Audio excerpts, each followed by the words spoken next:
सब जानते थे, बस मैं नहीं जानती थी।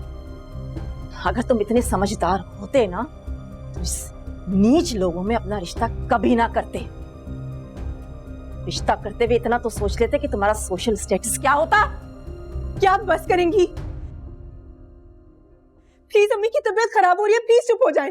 एम्बुलेंस बुलाओ और इस मुसीबत को यहाँ से लेकर जाओ। मुअज़्ज़ज़ खानदान में रिश्ता तय कर लेते तो ये दिन ना देखना पड़ता।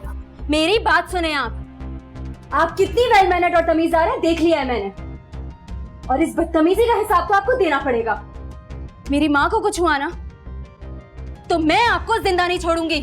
स्टॉप इट अबीर, मेरी मामा से ऐसे बात नहीं कर सकती हो तो। क्यों? आपकी मम्मा की इज्जत है और मेरी मम्मा की कोई इज्जत नहीं है।